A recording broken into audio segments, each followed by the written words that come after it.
The Secret of the Law, Keys to Living Without Suffering. Introduction. What if everything in your life, yes, even the most painful, confusing, and heartbreaking parts, wasn't a mistake? What if everything happening to you right now was not random, not unfair, but quietly guided by a force greater than your understanding? A force that does not punish or reward, but teaches.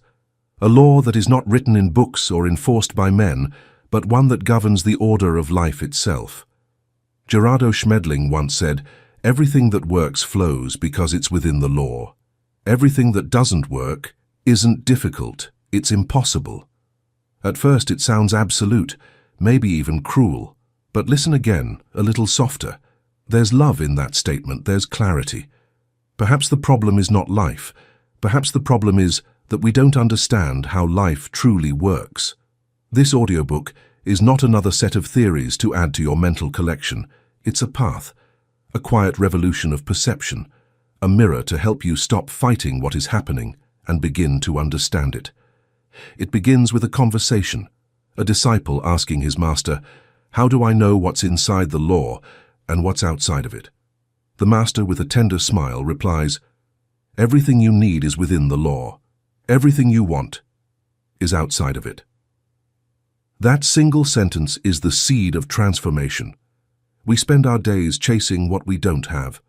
More money, more recognition, a different face, a new partner, a better country, something else, something more. But rarely do we pause to ask, why don't I already have this? Why is it so difficult to attain? And deeper still, could it be that I simply don't need it? It's not an easy idea to accept. It cuts across everything we've been told. Fight harder, want more, never settle. But Gerardo's teaching flips that thinking on its head. He tells us, what you truly need is already present. What you don't have is simply not meant for you, not right now, not in this form, not for your evolution. And that is not cruelty, it's kindness. That is the law. The law isn't personal, yet it is profoundly intimate. It doesn't adjust to our whims, but it always aligns with our growth. It gives us exactly what our soul needs to wake up, not what the ego craves, not what the mind insists upon, but what leads us back to peace. This is where the truth becomes clear. Suffering isn't caused by life. It's caused by misunderstanding life. And what a relief that is, because it means you don't have to change your circumstances, your past, or the world around you. You don't need to fix others or chase perfection. You simply need to learn how to see differently, to listen deeper, to meet life on its own terms, not yours. When you begin to recognize the difference between what you want and what you truly need, something incredible happens. You stop demanding, and you start appreciating. You stop complaining, and you begin listening. You stop resisting, and you start receiving. You begin to trust that the life unfolding in front of you is not your enemy, but your guide. This journey through Schmedling's wisdom will take you across 7 essential truths. You'll come to understand why your current life is not an accident, how your desires create suffering, and how peace is not something to pursue. It is something that emerges when you stop trying to reshape reality and instead begin to understand it. This path is not about memorization. It's not a checklist of behaviors. It is about comprehension, deep, quiet understanding that seeps into your cells.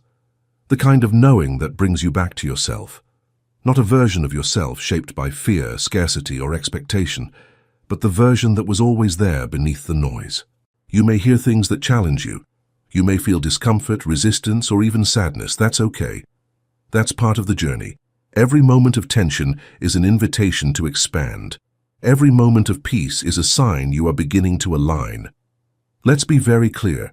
This is not about giving up on your dreams. It's not about settling. It's about waking up from the illusion that peace comes from controlling life, waking up to the truth that peace comes when you finally say yes to what already is. As you listen, stay open. Don't rush to analyze.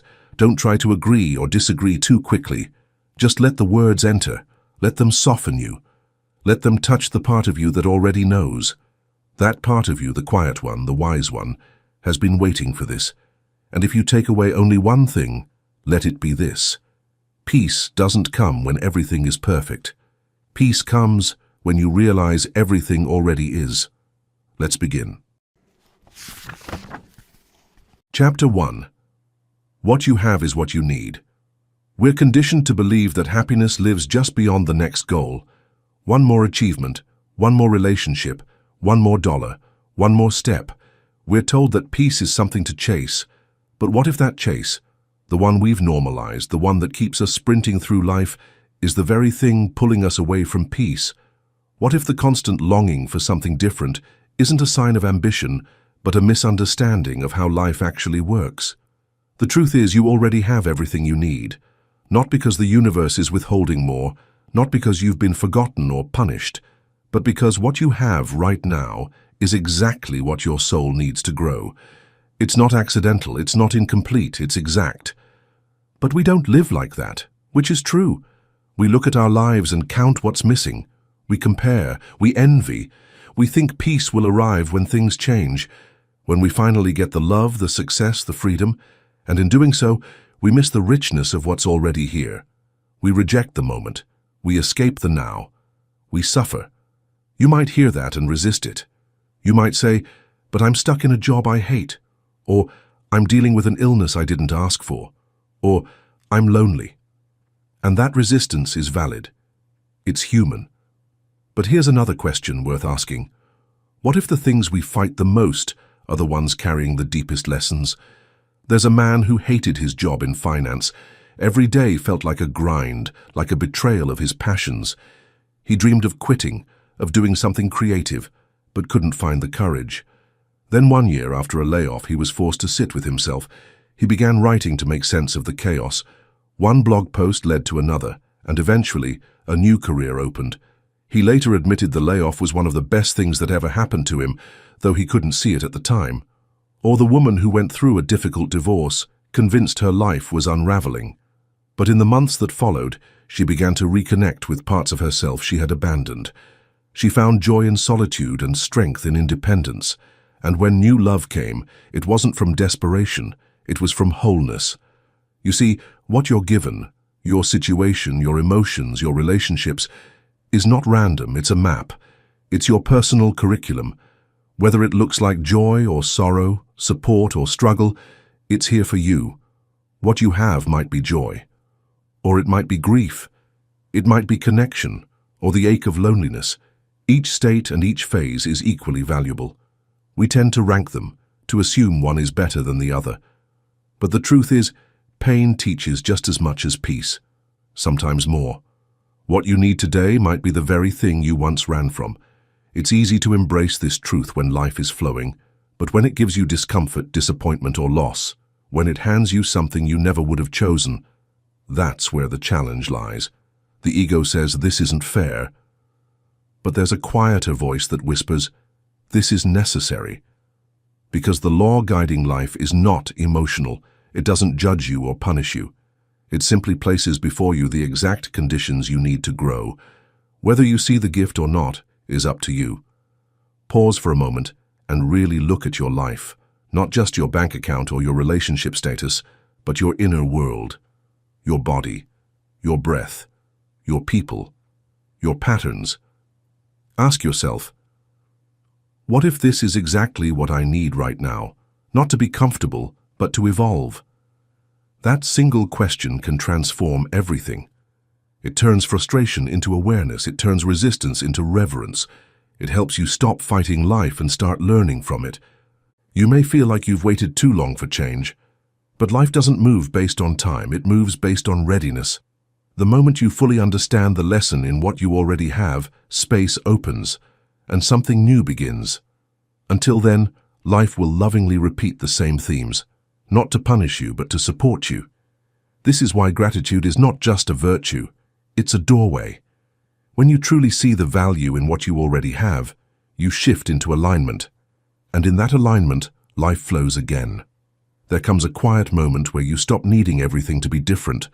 The mind softens, the heart exhales. You begin to feel safe, even if the future is unclear. You begin to feel home, even if life isn't perfect. That is the feeling of living in alignment. That is peace. And here's the secret. Life isn't asking you to obey anything. It's inviting you to understand. The more you understand, the less you resist. And the less you resist, the more life supports your unfolding. Next time you find yourself scrolling through your dreams, wishing for something else, pause. Ask, what is life already giving me that I haven't yet valued? Maybe it's your health. Maybe it's a quiet morning. Maybe it's the difficult relationship that's teaching you patience or boundaries or strength. You don't need to rush to the next thing. You don't need to fix your whole life in a weekend. You only need to start listening. Let go of needing it to be different. Begin to trust that you are not behind, not broken. You are simply in the exact place that life needs you to be right now. And what you have, right now, is the lesson. Chapter 2. The Suffering of Wanting. There's a quiet kind of suffering we've all come to accept as normal. It doesn't scream, it doesn't always bring tears, but it lingers. It lives in our minds, in our dissatisfaction, in the whisper that says, "This isn't enough." It's the voice of wanting. Wanting in itself is not wrong, it's human, it's natural. But what we rarely question is what happens when that wanting becomes the lens through which we see everything, when each moment is measured by what we lack, when joy becomes a future event instead of a present experience. That's when wanting turns into suffering. Suffering begins the moment we confuse what we want with what we need. We believe that the only way to be okay is to obtain what we desire. So we chase, we negotiate with life.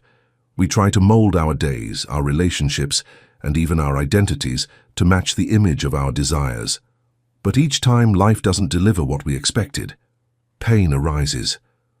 What if the things we want most are the very things that don't belong to us? Not because we are unworthy, but because they don't align with the truth of who we are right now. What if the absence of what we want is not failure but protection? The inner voice says, "I should have this by now." But the deeper intelligence of life replies, "If it's not here, it's not meant to be." And in that space between desire and acceptance is where our deepest inner conflict begins. We rarely stop to ask where our desires come from. We assume that because we want something, we must need it. But most of our wants are echoes of comparison, of cultural conditioning, of fear. We see someone else with something we lack, and we mistake their path for our purpose. And when we finally get what we thought we needed, the satisfaction fades, and a new want takes its place. This cycle of never-ending craving is the nature of the restless self. It isn't satisfied with what is. It seeks novelty, control, validation, and certainty. And it tells us a dangerous lie, that peace is always one step ahead of where we are. But suffering at its core is born from one thing, the refusal to accept reality. We want life to match our preferences. We want circumstances to shift in our favor. We think, this moment should not be happening like this. And in that resistance we suffer. Not because reality is cruel, but because we're out of alignment with it. Desire itself is not the problem. The problem is when desire becomes our master, when our happiness, our peace, and our sense of self-worth depend on the things we don't yet have. That's when desire becomes a prison dressed as hope. There's something within us, something still and wise, that already knows the truth. It knows that peace isn't waiting for us in the future. It knows that nothing external can permanently provide what we're truly seeking. Because what we long for, whether it's love, security, success, or freedom, is not an object. It's a feeling, a state of being. And that state is not granted, it is revealed. It doesn't mean we stop dreaming. It doesn't mean we deny our ambitions or avoid growth. It means we stop confusing desire with direction. When our movement comes from clarity, not lack, then we are no longer running away from our lives. We're moving deeper into them. Take a moment to ask yourself, what do I think I absolutely need right now? What am I chasing that feels essential to my happiness? Then ask one more question. What is the feeling I think I'll get when I have that thing? Because often we discover that we're not really chasing money or people or success. We're chasing belonging, safety, and love. And those things, no matter how much the world tells us otherwise, are already accessible inside us. Life does not respond to force. It responds to alignment.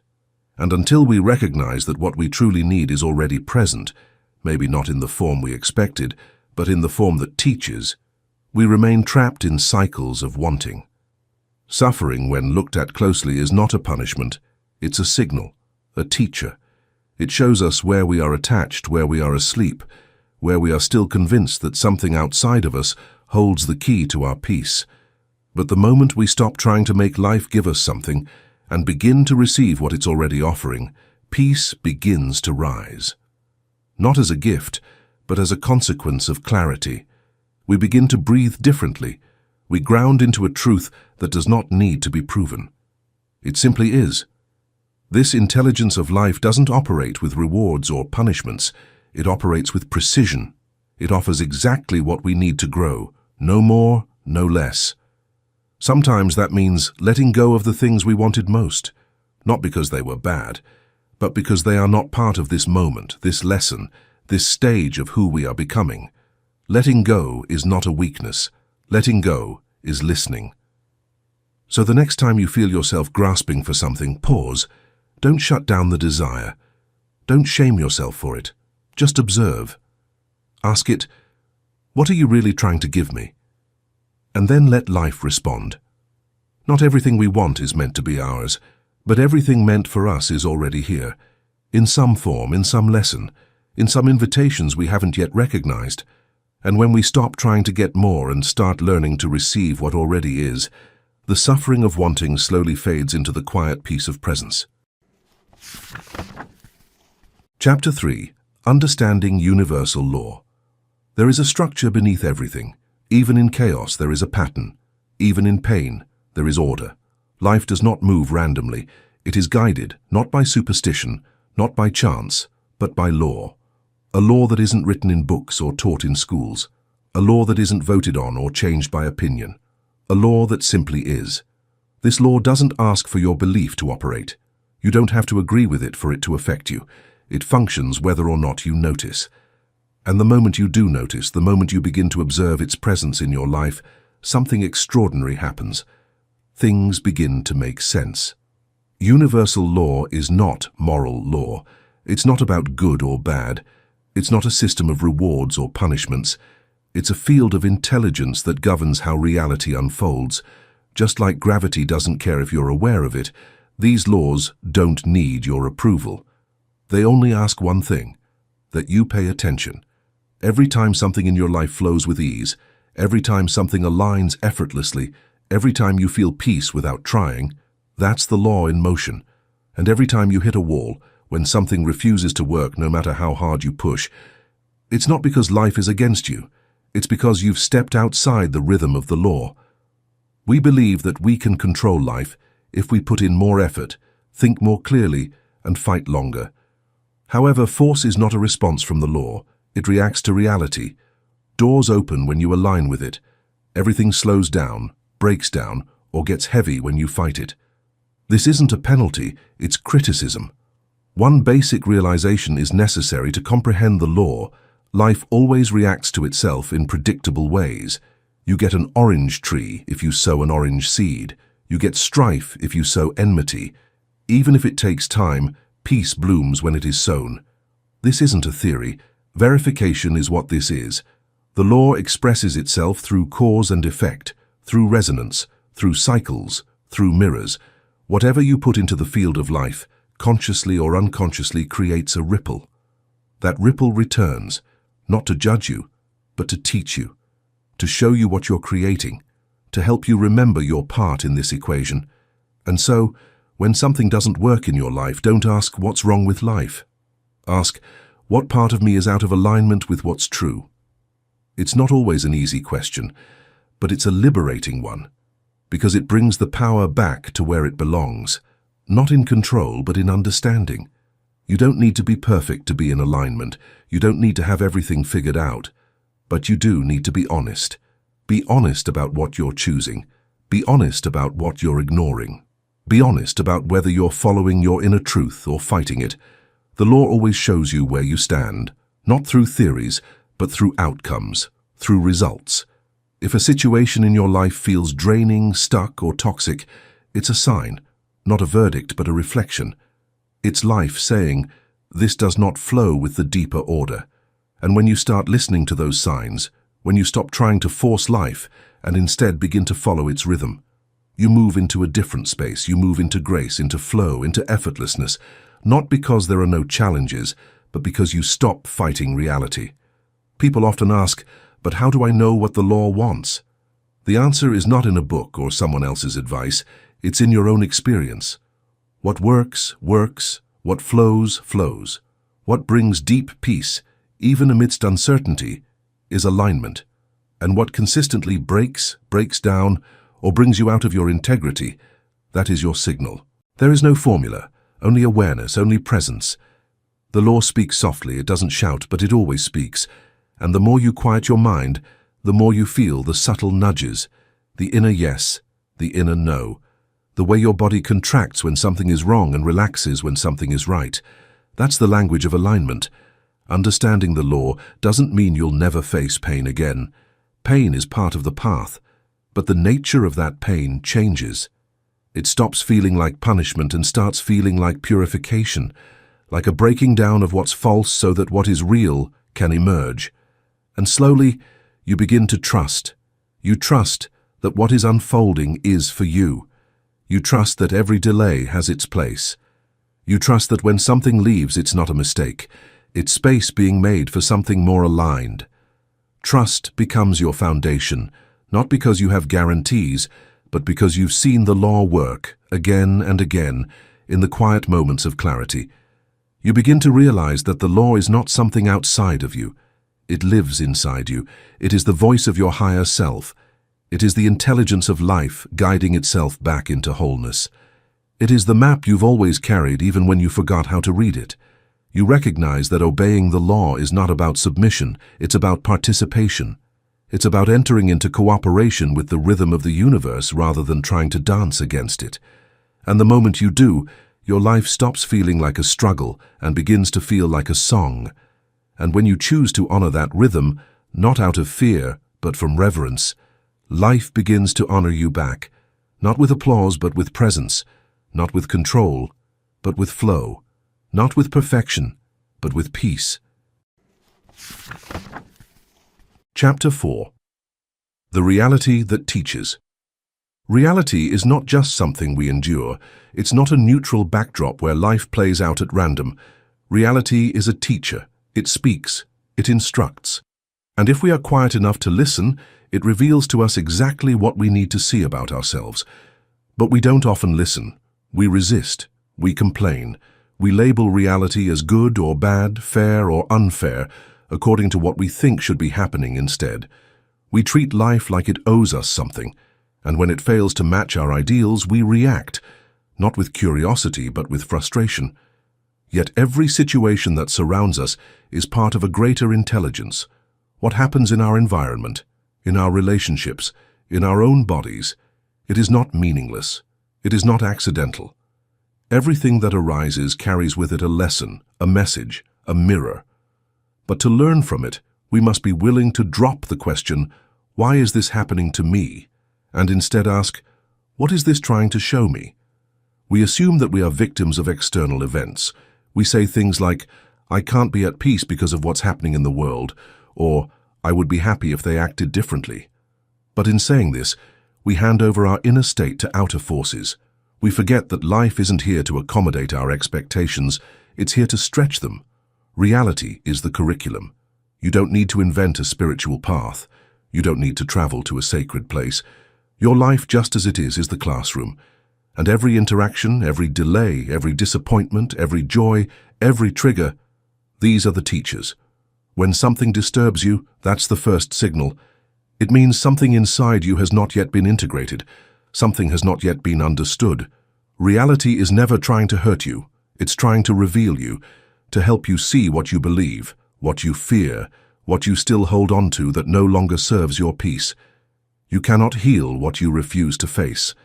And so, life will lovingly place before you, again and again, the very situations that have the power to awaken you until you learn the lesson they carry. This isn't about blame, it's about responsibility. To take responsibility is not to say everything is your fault. It's to say, everything that appears in my life is here to teach me something. Even if I didn't cause it, I can still learn from it. Even if I can't control it, I can still grow through it. This shift changes everything.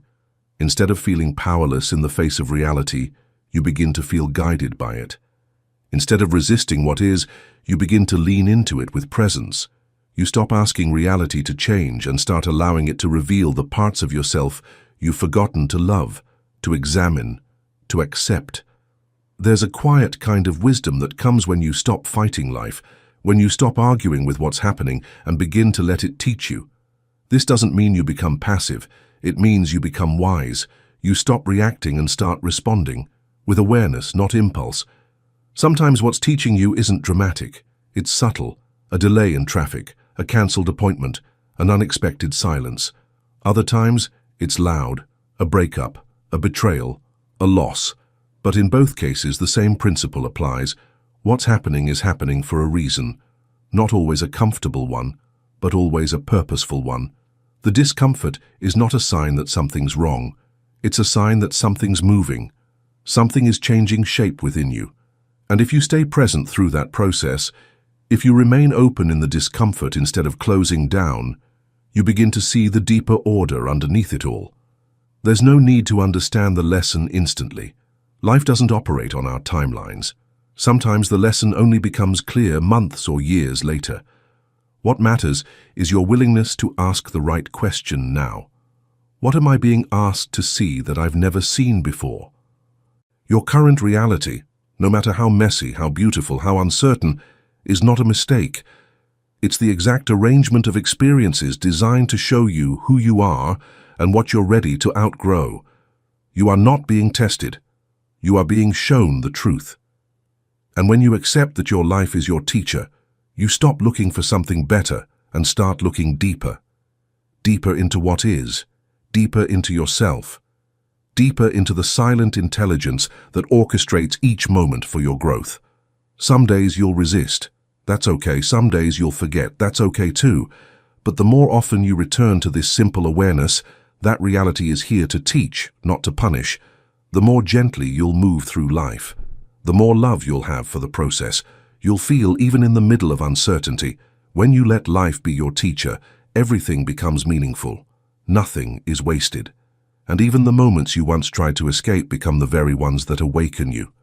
This is the real spiritual work, not to escape reality, but to become a student of it, to let it shape you, soften you, mature you. And in time, you'll come to see that the parts of your life that once caused you pain were not interruptions on the path. They were the path.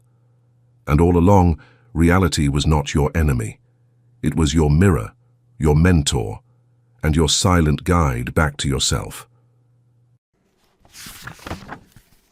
Chapter 5. Comprehension is freedom. There comes a moment in every journey where understanding replaces resistance. A soft shift, a deep breath, a space inside you that suddenly feels bigger, not because life changed, but because you saw it differently. That moment is comprehension, and it changes everything. Comprehension is not the same as knowledge.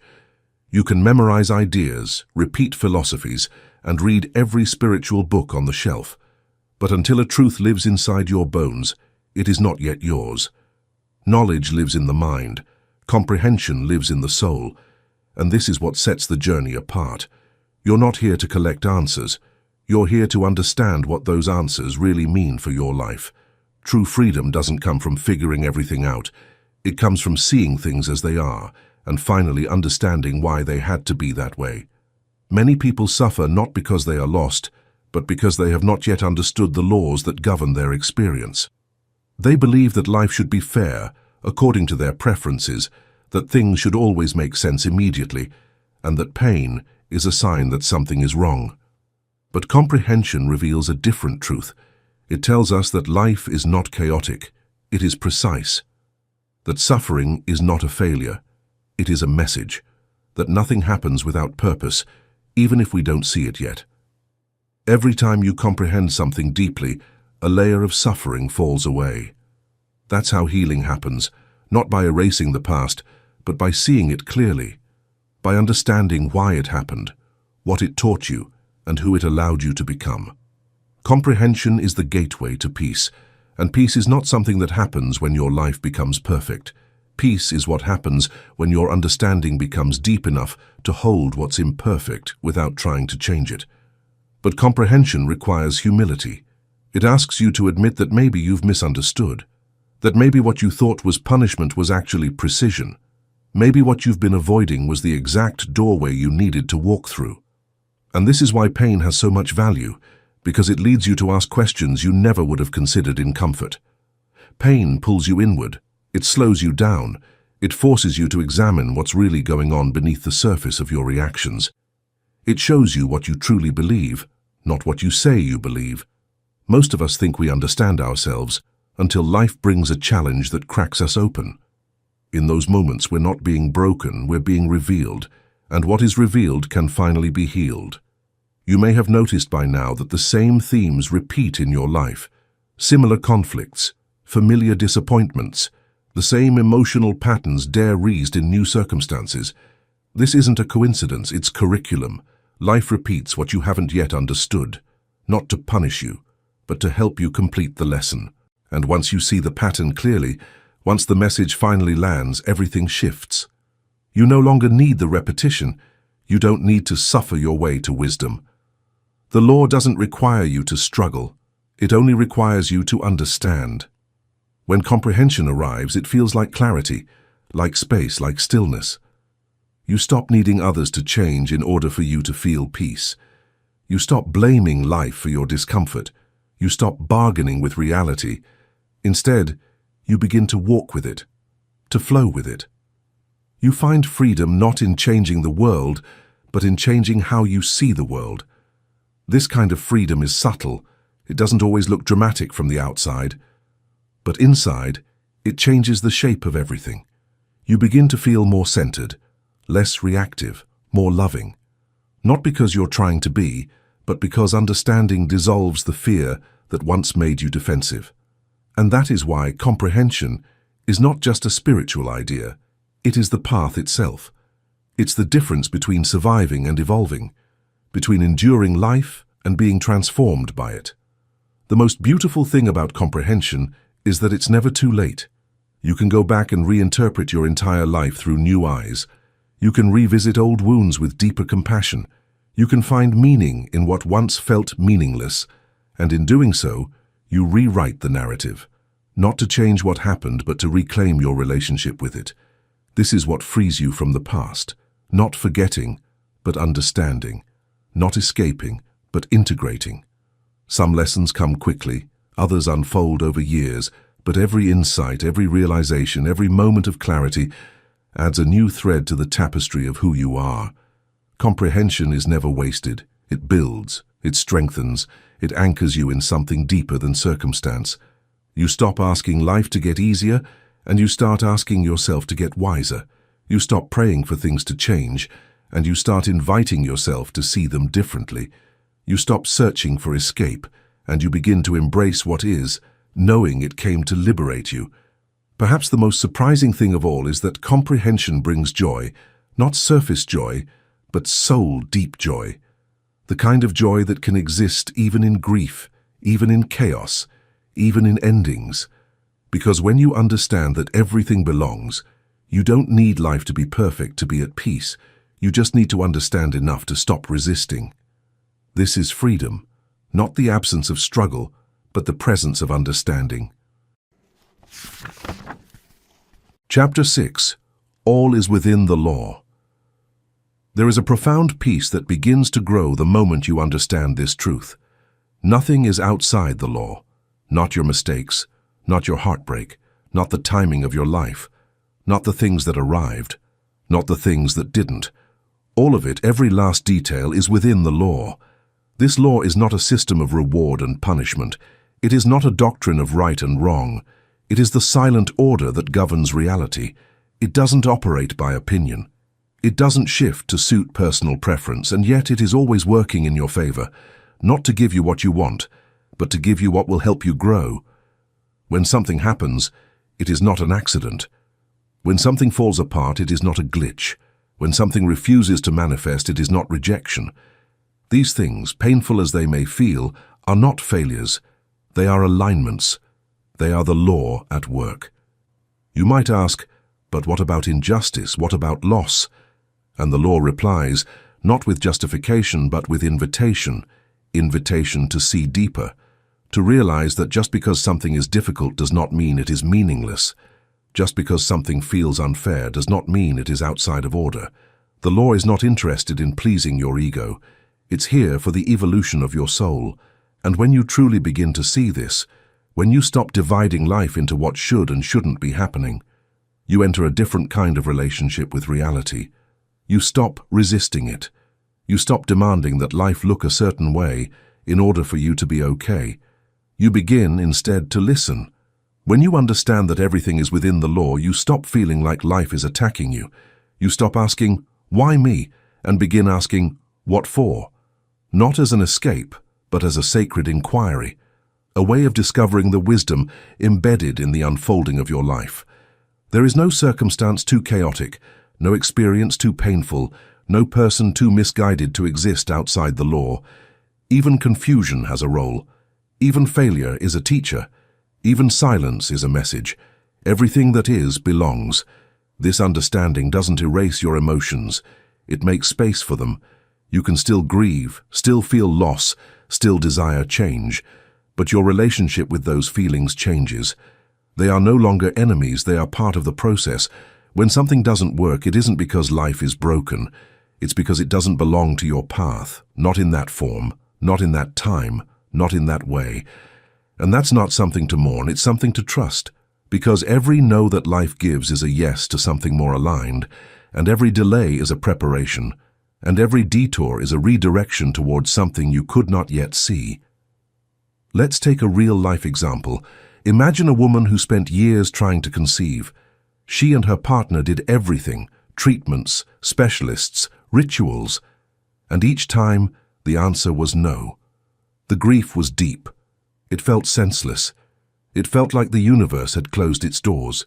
But years later, something shifted. She found herself mentoring troubled teenagers, some of whom had been abandoned, some who had never known stable love. One of them eventually came to live with her, then another. Over time, she realized she had become a mother in a way that bypassed biology, but fulfilled her soul. Did the law deny her motherhood? No. It simply rerouted the path. The pain of not conceiving was not a punishment. It was preparation. It was redirecting her toward a role that would have never emerged had she stayed fixed on a single outcome. That is the law at work. Precise, unpredictable, loving, though not always in the way we expect. You may not always understand in the moment, but you can trust that understanding will come when you're ready, when you've grown, when your vision has cleared. The law doesn't operate on your timeline.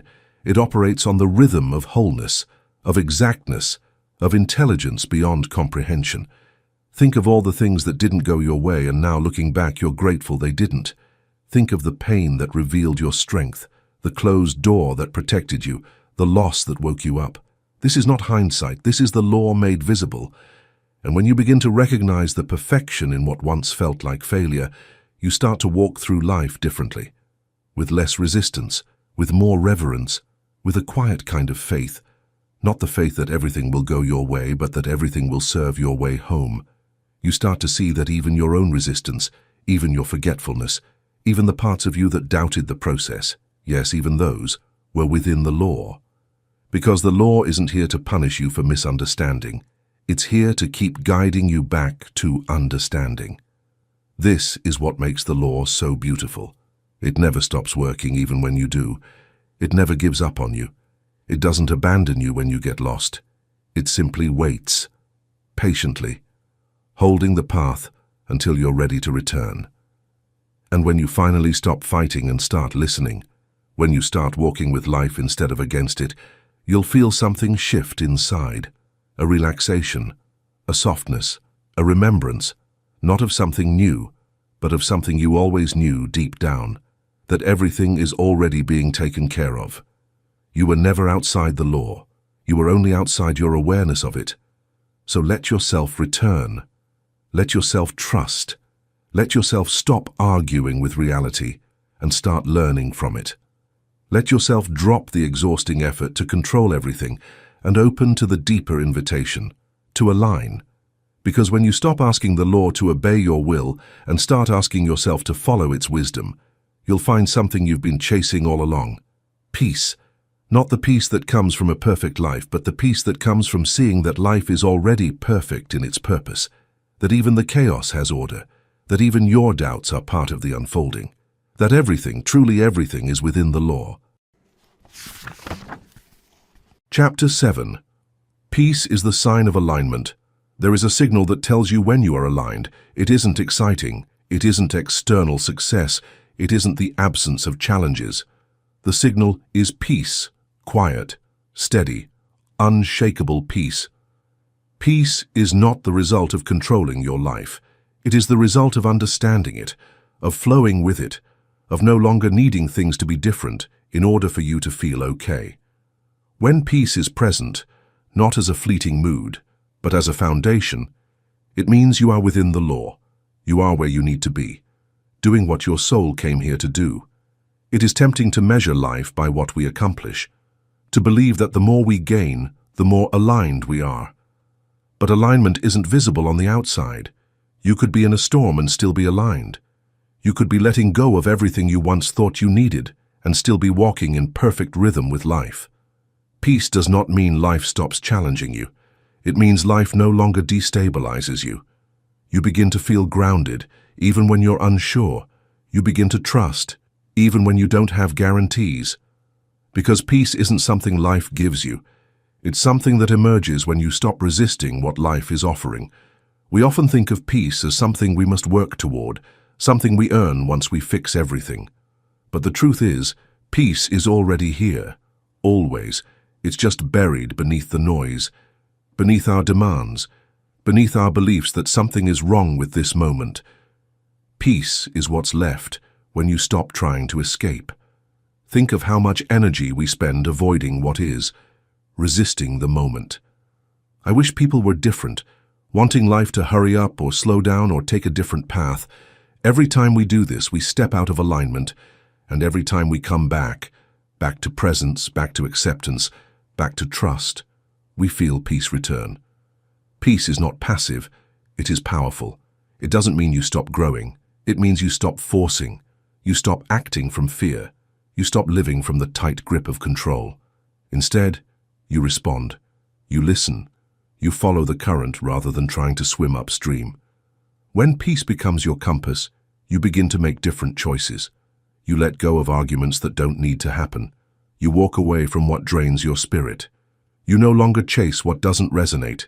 You stop needing to win, to prove, to fix. You move in harmony with what is real. That doesn't mean life gets easier. It means life becomes clearer. You begin to see what matters.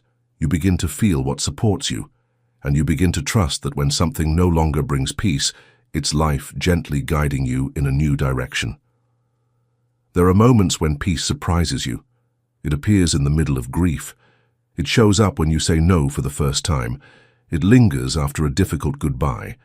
These are not coincidences. These are confirmations. Peace arrives when you're aligned with the truth, even when that truth is hard. And in those moments you realize that peace is not the absence of pain. It's the presence of understanding. You can have everything the world admires and still feel lost. You can follow all the rules and still feel empty.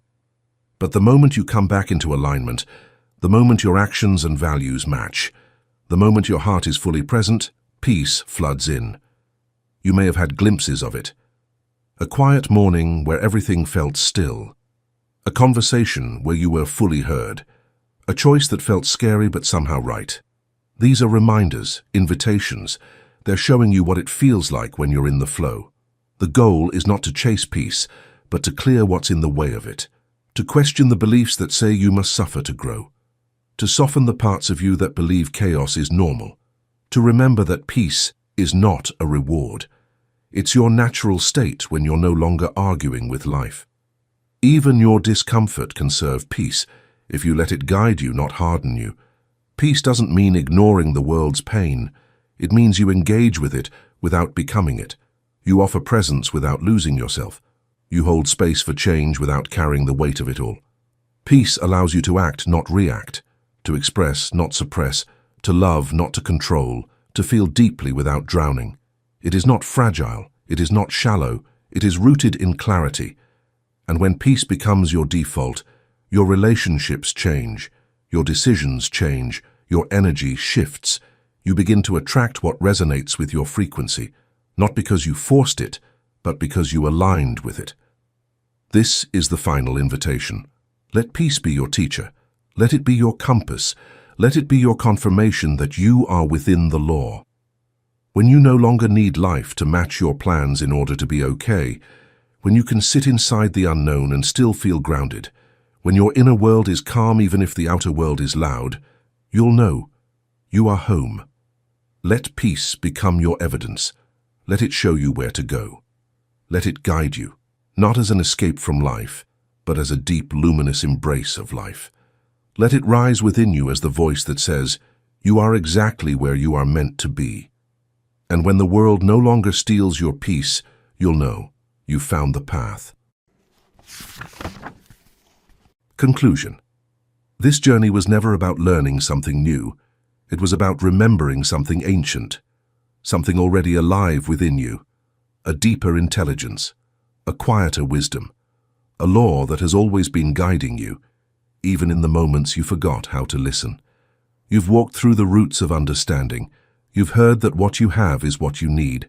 You've faced the suffering of wanting. You've looked reality in the eye and let it teach you.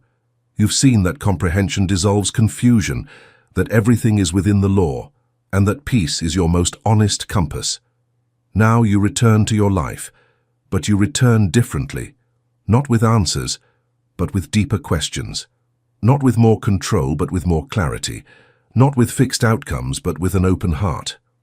Let this be your invitation, not to rush back into noise, but to carry this stillness with you, to move more slowly, to speak more truthfully, to observe your patterns with gentleness, to trust life even when it doesn't look how you planned. Let this wisdom not end with this recording. Let it echo into your daily choices, into the way you love, into the way you listen, into the way you forgive and begin again. If this journey has touched you, if it has offered even a single moment of clarity or comfort, I invite you to stay connected. Subscribe to this channel, not just to support the work, but to continue walking this path together. This space is a place for reflection, for learning, for remembering. There will be more insights, more tools, more companions on the road. Let's stay open to them, together. And as you continue forward, remember, peace is not something you find out there.